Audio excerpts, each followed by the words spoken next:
اعوذ باللہ من الشیطان الرجیم بسم اللہ الرحمن الرحیم قل ان صلاتی و نسکی و محیای و مماتی للہ رب العالمین صدق اللہ العظیم و صدق رسولہ النبی الکریم ان اللہ و ملائکتہ یصلون علی النبی یا ایہا الذین آمنوا صلوا علیہ وسلموا تسلیما اللہم صلی علی سیدنا و مولانا محمد معدن الجود والکرم وآلہ وصحبہ وبارک وسلم۔ حمد و صلاۃ کے بعد اللہ تبارک و تعالی ہم سب کا خالق و مالک ہے۔ ہمارے پاس اس قدر بے شمار نعمتیں ہیں کہ رب خود فرماتا ہے کہ تم گننا چاہو تو تم گن نہیں سکتے، اور زیادہ تر نعمتیں وہ ہیں جو اللہ نے ہمیں بغیر مانگے عطا فرمائی ہیں، بغیر ہماری خواہش کے، بغیر ہماری طلب کے، بغیر ہماری دعا کے رب کریم نے اپنے فضل سے عطا فرما دی۔ نعمتوں کے ادا کرنے کے بعد شکر کا حکم ضرور دیا گیا ہے، لیکن کوئی اتنا سخت طریقہ اس کا وضع نہیں کیا گیا کہ اب سارا دن کوئی شخص مسجد میں بیٹھا رہے تو شکر ادا ہوگا۔ اب اس کو یہ نہیں کہا گیا کہ تمہیں آنکھیں دی ہیں تو 2000 نفل پڑھو ایک آنکھ کے لیے، نہ یہ فرمایا گیا ہے کہ تمہیں اب زبان دی ہے تو تم اس طرح کرو، پہلے اس کے لیے 20,000 نوافل ادا کرو، 100 قرآن مجید ختم کرو۔ ایسی کوئی بات نہیں ہے، بلکہ اللہ تبارک و تعالیٰ نے شکر کا حکم دیا، اور جو چیز زیادہ اہم ہے، جو زیادہ توجہ طلب ہے، جو چیز زیادہ سمجھنے والی ہے، وہ یہ ہے کہ مالک نے سارا کچھ دے کے جو مطالبہ کیا ہے وہ یہ ہے کہ تم نے اب جو نیک عمل کرنا ہے وہ خالص میری رضا کے لیے کرنا ہے۔ قل ان صلاتی و نسکی و محیای و مماتی للہ رب العالمین۔ محبوب فرما دیجئے بے شک میری نماز، میری قربانیاں، میرا دنیا میں رہنا اور میرا دنیا سے پردہ کرنا اس رب کے لیے ہے جو تمام جہانوں کا پالنے والا۔ ہمیں یہ حکم ہے کہ ہم جب بھی کوئی خیر کا کام کریں، جب بھی کوئی اچھا کام کریں، جب بھی کوئی بھلائی کا کام کریں تو اس میں نیت خالص کریں، ارادے خالص کریں۔ انسان کو جو اجر ملے گا نا قیامت کے دن، جو ثواب ملے گا وہ اس کی نیت اور ارادے پر ملے گا۔ امام جلال الدین سیوطی رحمۃ اللہ علیہ سے کسی شخص نے کہا تھا جی ایک حدیث میں نے پڑھا ایک نیکی کا 10 گنا اجر ہے، ایک میں پڑھا 70 گنا، ایک میں 700 گنا ہے، تو اجر ہے کتنا؟ تو آپ فرمانے لگے جتنی نیت اچھی اتنا اجر بھی زیادہ۔ یہ تو ڈیپینڈ کرتا ہے تیرے اوپر۔ کام لوگ کراتے ہیں نا، ہماری مسجد میں کام شروع ہے، کام لوگ کراتے ہیں، تب کچھ لوگ ایسے ہوتے ہیں کوئی بھی کام کرنے والا وہ کام کا تب اس سے جان چھوٹے کسی طریقے سے، اور کچھ کام کرتے ہیں تو مزہ آ جاتا ہے۔ ان کی صفائی، ان کی دلچسپی، ان کا ذوق، ان کا شوق، ان کی توجہ بتلاتی ہے کہ یہ شخص واقعی کام کرنا چاہ رہا ہے اور اس کی دلچسپی ہے۔ نیکی جب آپ ذوق سے کرتے ہیں، شوق سے کرتے ہیں، دلچسپی کے ساتھ کریں۔ یہاں تو بہت سارے لوگ دین کا نام لے کے اپنا قد اونچا کرتے ہیں، صدقات و زکوٰۃ کا نام لے کے لوگ اپنے آپ کو سخی مشہور کرتے ہیں۔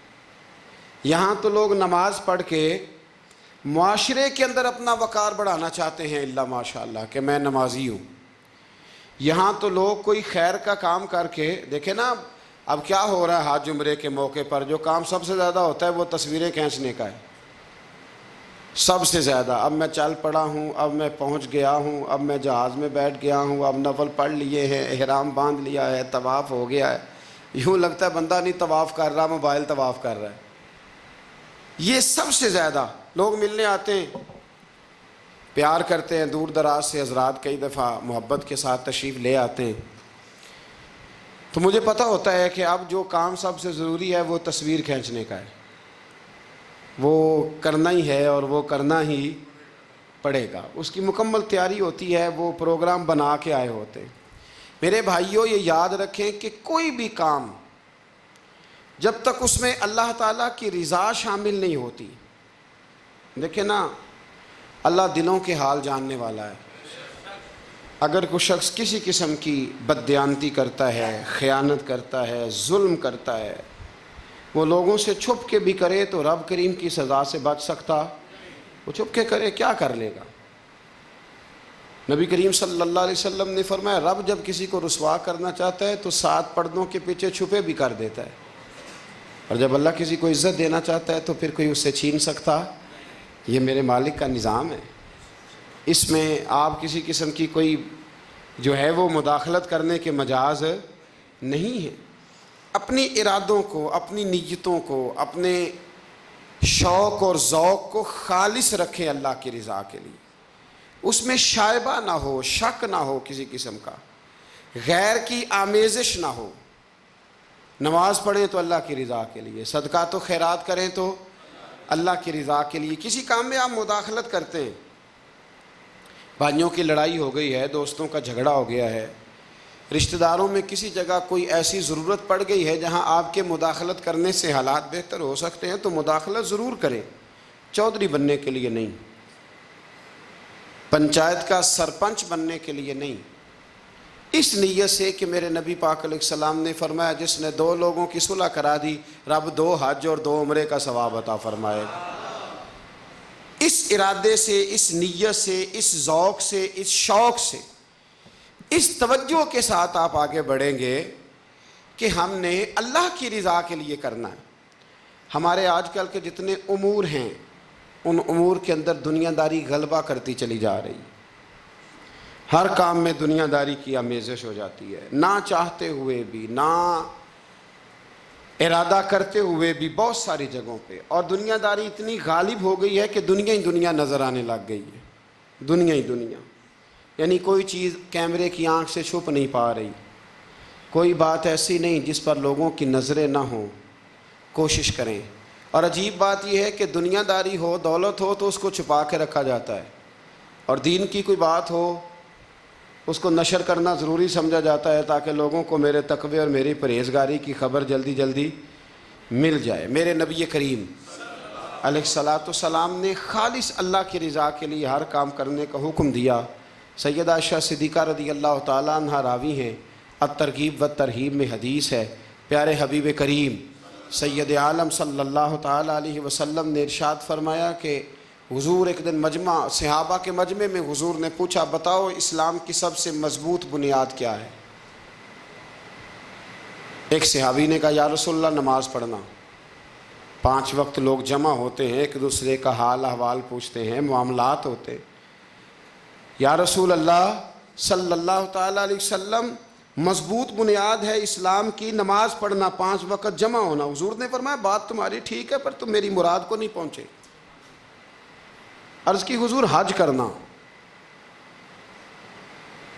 مختلف رنگ، مختلف نسلیں، مختلف قبیلے، مختلف بولیاں، لیکن جب حج کرنے پہنچے تو لباس بھی ایک ہی ہو گیا، گفتگو بھی ایک ہی، لبیک اللہم لبیک لبیک لا شریک لک لبیک ان الحمد والنعمت لک والملک لا شریک لک لبیک.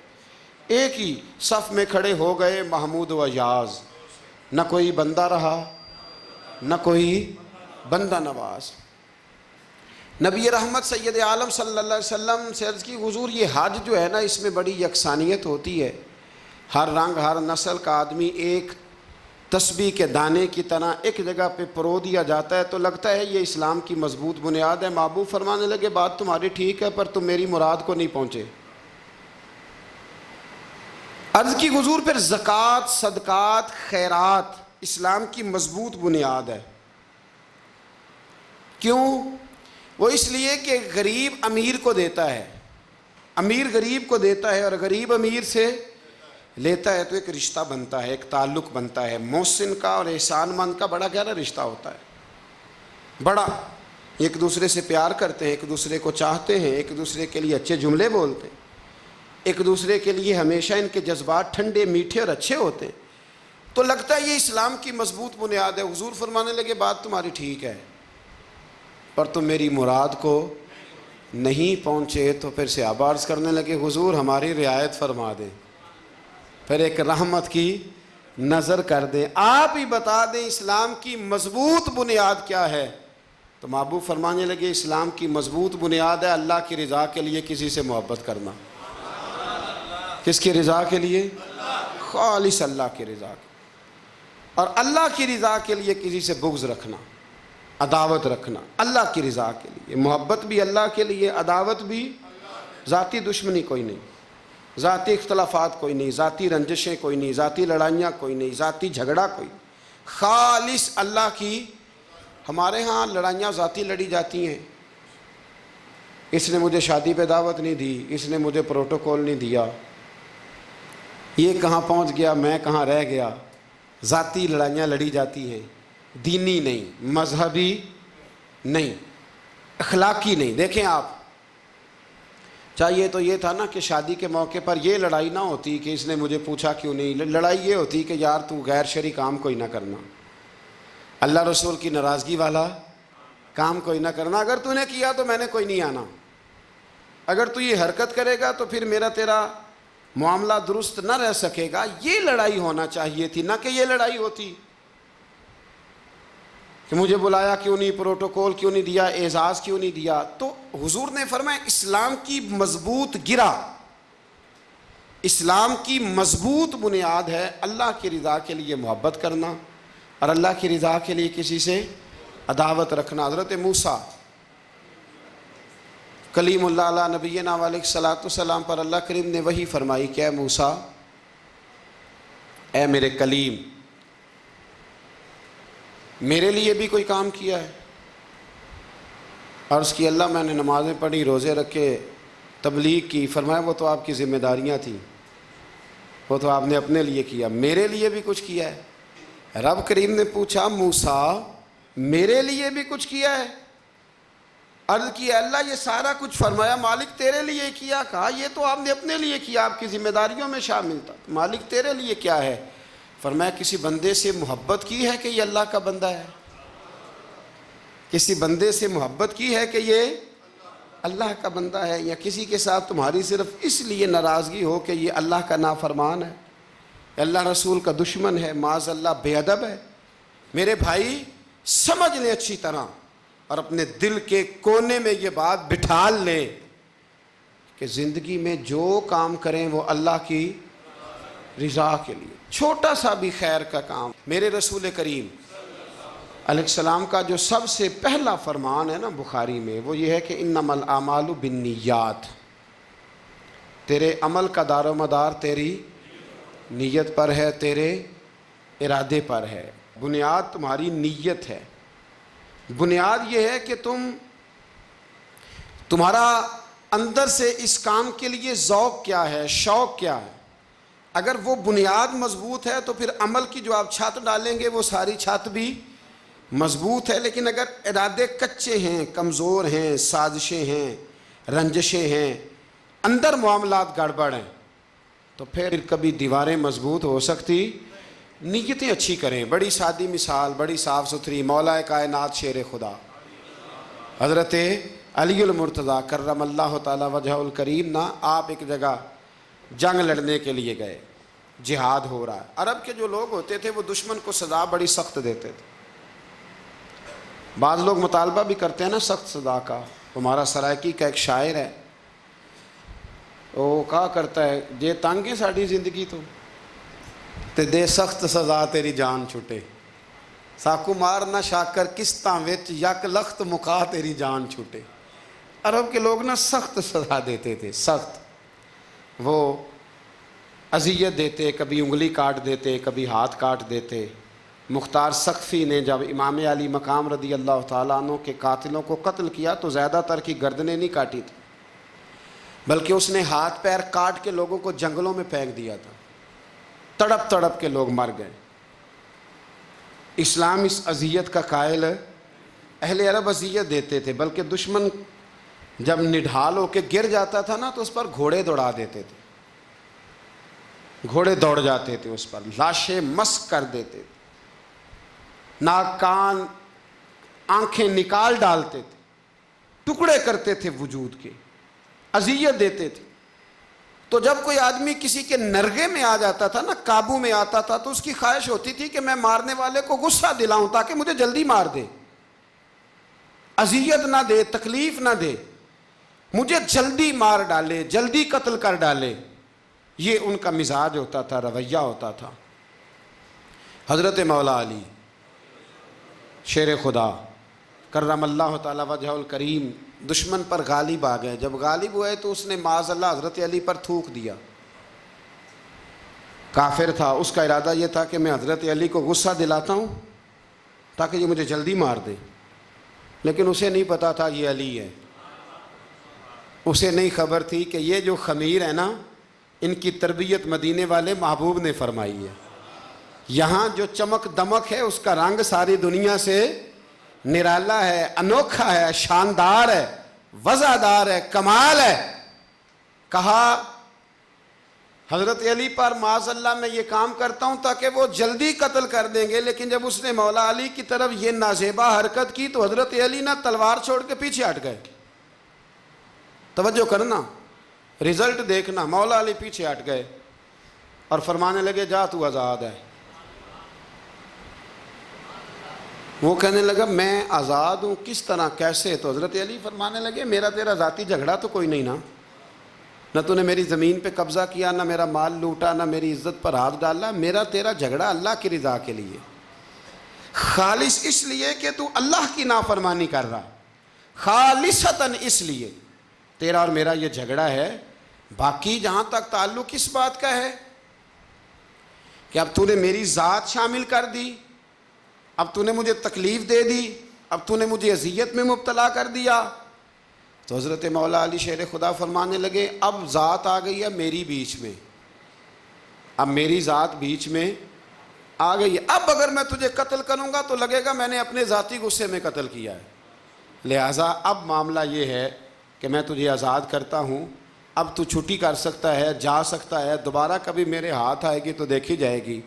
مولا کائنات نے اسے چھوڑ دیا، لیکن وہ حضرت علی کا غلام بن گیا، وہ غلام بن گیا۔ کہنے لگا علی اب سمجھ آئی ہے کہ دین کتنا شاندار ہے، دین کتنا اعلیٰ ہے، دین کی قدریں کتنی پاکیزہ اور کتنی حسین ہیں، اور کتنا منور ہے محبوب کریم کا دین، آپ مجھے کلمہ ہی پڑھا دیں۔ گویا جو بندہ تلوار سے فتح نہ ہو سکا وہ مولا علی کے خلوص سے فتح ہو گیا، حضرت علی کے خلوص سے، للہیت سے، اللہ کے ساتھ جو ان کا رشتہ تھا اس رشتے کی برکت سے وہ آدمی فتح ہو گیا۔ میرے بھائی ہمارے معاملات کے اندر للہیت ختم ہوتی جا رہی ہے، خلوص نہیں رہا، کرامتیں ہیں، کہانیاں ہیں، داستانیں ہیں، الزامات ہیں، جھوٹ ہے، فریب ہے، فراڈ ہے، بڑا کچھ ہے۔ اگر نہیں ہے تو خلوص نہیں ہے، اگر نہیں ہے تو ہمارا اللہ اور اس کے رسول کے ساتھ رضا والا معاملہ نہیں ہے۔ کسی چیز کو اس کی حقیقت کی بجائے ہم تصورات کی دنیا میں جا کے، خیالات، توہمات اور افواہوں کی دنیا میں جا کے اس کو قبول کرتے ہیں۔ یاد رکھو جن لوگوں کی زندگیاں اللہ کی رضا کے لیے تھیں وہ لوگ بڑے اچھے تھے، بڑے خوش بخت تھے، بڑے خوش نصیب تھے، انہیں بدر کے میدان میں گردنیں کٹانے میں بھی بڑا ہی مزہ آیا تھا انہیں۔ آپ دیکھیں نا احد کے میدان میں جانے دینے میں بھی انہیں بڑا مزہ آیا۔ جب آدمی میں خلوص ہوتا ہے تو اس کے لیے جان قربان کرنا بھی آسان ہو جاتا ہے، لیکن جب خلوص نہیں ہوتا پھر گفتگو ہوتی ہے، پھر باتیں ہوتی ہیں، پھر داستانیں ہوتی ہیں، پھر کہانیاں ہوتی ہیں، پھر لب و لہجہ ہوتا ہے، پھر منصوبہ سازی ہوتی ہے، پھر ہیلے بہانے، پھر سغرے کبرے جوڑ کے لوگ کہانیاں اور داستانیں بناتے ہیں۔ خلوص اور للہیت کے ساتھ اللہ کی بارگاہ میں جھکیں، عبادتوں کا، ریاضتوں کا، تلاوتوں کا جتنا اللہ ہمیں موقع دیتا ہے اس میں خلوص شامل کرنے کی کوشش کریں، للہیت شامل کرنے کی کوشش کریں، اللہ کی رضا شامل کرنے کی کوشش کریں۔ میرے نبی رحمت صلی اللہ تعالیٰ علیہ وسلم نا حضرت معاذ ابن جبل کو جب یمن کے لیے روانہ کرنے لگے تو رسول پاک علیہ السلام نے بڑی نصیحتیں فرمائیں۔ ان نصیحتوں میں درد بڑا تھا، کیوں؟ اس لیے کہ حضور نے انہیں بتلایا تھا کہ جب تم واپس آؤ گے تو میری تمہاری ملاقات نہیں ہوگی، تم میری قبر سے گزرو گے، اکھاں جدوں میٹیاں زمانہ مینوں روے گا۔ ਆਪਣਾ ਤੇ ਆਪਣਾ ਬੇਗਾਨਾ ਮੈਨੂੰ ਰੋਵੇਗਾ। ਜਦੋਂ ਨਾ ਮੈਂ ਦਿਸਿਆ ਮੈਖਾਰਾਂ ਨੂੰ ਮੈਖਾਨੇ ਵਿੱਚ, ਜਾਮ ਟੁੱਟ ਜਾਣਗੇ ਤੇ ਮੈਖਾਨਾ ਮੈਨੂੰ ਰੋਵੇਗਾ। ਕਈ ਲੁੱਕ ਲੁੱਕ ਰੋਣਗੇ ਤੇ ਕਈ ਬੁੱਕ ਬੁੱਕ ਰੋਣਗੇ। ਗਲੀਆਂ ਦਾ ਅਜਾਣਾ ਤੇ ਸਿਆਣਾ